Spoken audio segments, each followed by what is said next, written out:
أعوذ بالله السميع العليم من الشيطان اللعين الرجيم بسم الله الرحمن الرحيم Al'ummar musulmi na faɗin duniya, Assalamu alaikum wa rahmatullahi ta'ala wa barakatuhu. Kamar yadda kuka sani, ni ne naku Sharif Umar Mahadi. A yau na zo muku da wani sirri garnaƙaƙi attajiri gabjeje ɗarkeke makwakin sirri mafi girma da izinin Allah daga cikin sirrikanmu. Muka yi ƙoƙari muka zaƙulo muku a cikin kwandi na gado muka ce yau bari mu kawo muku wannan sirrin na fakubukibu fiha. Fakubukibu fiha hum. To wannan hum ɗin wannan memun ake buɗewa ka saka sunanka a sama, na mahaifiyanka a ƙasa, na mahaifinka a ƙasa, sai na can ƙasa sai ka rubuta fa'idan da kake buƙata. Misali kasuwanka, misali gida, mota, babur, ɗaukaka, ɓangaren ko ma mene ne ka saka buƙatanka a ƙasa. Amma farko sunanka, na biyu mahaifi, na uku mahaifiya, na ƙarshe kun ga sunaye guda huɗu ne. To na ƙarshe sai ka saka buƙatan da kake so da izinin Allah. Bayan ka saka sai ka nannaɗe laya ƙafa uku ake rubutawa a cikin farar takarda mara zane ba irin ta littafi ba, ku duba da kyau ba ta littafi ba ce. Irin wanda masu photocopy suke ko ka je ka sayi holama, farar holama. Kun ga holaman ma akwai mai kalar ja kamar za ku gan ta milik haka ko ka ji ta da kauri to ba mai kaurin ba ne. Mai kaurin ake sawa.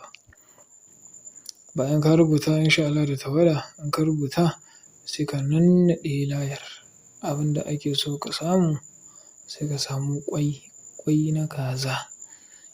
Ƙwan farar kaza ko budurwar kaza. Ƙwan farar kaza ma dai ake samu. In ka samu sai ka fasa saman shi. In za ka yi dabara yadda ba zai wargaje duka ba sai ka ɗan fasa sai ka cusa laya a ciki. Da ruwan ƙwan za ka cusa laya a ciki tunda layar za ta kasance ƙarama ce tunda kun ga takardar ba babba ba ce.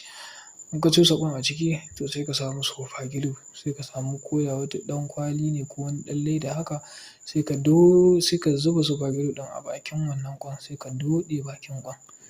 Sai ka doɗe bakin ƙwan. Abin da na gaba da za ka yi sai ka je sai ka tona rami iya gwiwar hannunka sai ka sa wannan ƙwai a ciki a hankali kada ya fashe sai ka binne shi. Idan ka binne shi sai in ka dawo gida ko a ina ne ko a gida ma za ka iya yi. In ka binne shi sai ka dawo sai ka yi alwala ka yi nafila raka'a biyu sannan sai ka yi wuridin fakubukibu fiha hum. Fakubukibu fiha hum. Fakubukibu fiha hum. Za ka yi 1111. Kana kammalawa sai a samu abin sadaka a yi. Wato sai ka yi. Nan ne za ka tabbatar da cewa asiri gaskiya ne. Duk buƙatanka in sha Allahu da izinin Allah. Kada a manta da subscribing da sharing. In sha Allahu duk girman buƙatanka in sha Allahu ta biya, za ta biya. Da izinin Allah wannan aikin shi ake ce masa yankan wuƙa. Duk abin da ka sa gaba ka saka buƙata a cikin sha Allah zai biya. Ko ka yi da kanka ko ka yi mana magana a WhatsApp mai maka duk ɗaya ne sai ka zaɓa. Bisalam.